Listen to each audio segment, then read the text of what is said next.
নমস্কার, আমি জ্যোতিষ সম্রাট এমাজি। আজকে একটি নতুন ভিডিও নিয়ে উপস্থিত হয়েছে আপনাদের সামনে। আশা করি ভিডিওটি অবশ্যই ভালো লাগবে। তো আজকে আলোচনা করব নেপালের অরিজিনাল একমুখী রুদ্রাক্ষর।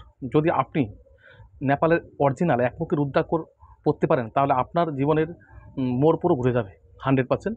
তো একমুখী রুদ্রাক্ষর নিয়ে কিছু কথা বলার আগে আরও কিছু বলি যে রুদ্রাক্ষর, উম, যে কোনো রুদ্রাক্ষর আপনি যদি অরিজিনাল আপনার হাতে স্পষ্ট করতে পারেন তাহলে আপনার হাজার হাজার পাপ থেকে মুক্ত হয়। তো একমুখী রুদ্রাক্ষর হচ্ছে উম, ভোলে বাবার ত্রিনয়ন।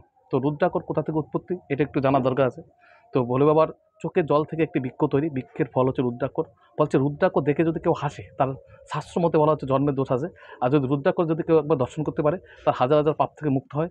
আর যদি রুদ্রাক্ষর ধারণ করতে পারে সে পুরো পাপ মুক্ত হয়। এবং যদি কোনো ব্যক্তি রুদ্রাক্ষ ধারণ করে মারা যায় সে উম, আবার পৃথিবীতে আসতে পারে। ফলে 84 লক্ষ জন্মের পর মানব জন্ম, যদি কোনো এক ব্যক্তি রুদ্রাক্ষ ধারণ করে মারা যায় সে ব্যক্তি এই আবার পৃথিবীতে উম, মানুষ রূপে জন্মগ্রহণ করতে পারে। তো একমুখী রুদ্রাক্ষর প্রথমত রবির কাজ করে।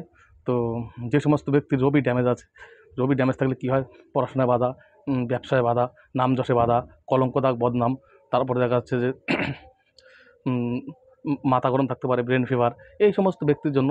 তো তারা যদি একমুখী রুদ্রাক্ষ ধারণ করে তাহলে অনেক সময় অনেক উপকার আসে। তো একমুখী রুদ্রাক্ষর আগে দেখে নেবেন যেরকম অরিজিনাল রুদ্রাক্ষর। তো সেরকম যদি কোনো ব্যক্তি যদি একমুখী রুদ্রাক্ষর পড়তে পারেন তাহলে অনেক উপকার পাবেন। তো রুদ্রাক্ষরটা আরেকবার দেখুন, এই যে ভালো করে আমি দেখানোর চেষ্টা করছি। একমুখী রুদ্রাক্ষর চেনার একটাই উপায়, অর্ধচন্দ্রাকৃতি হবে এবং এখানে একটা পথ শুধু শীত থাকবে, যে একটা শীত, আর কোনো জায়গায় সিন নেই। এটা হচ্ছে একমুখী রুদ্রাক্ষর। তো আজকের ভিডিওটি এই পর্যন্ত। যদি ভিডিওটি ভালো লাগে অবশ্যই আমার চ্যানেলটি সাবস্ক্রাইব করবে, লাইক করবে, শেয়ার করবে, কমেন্ট করবে। নমস্কার।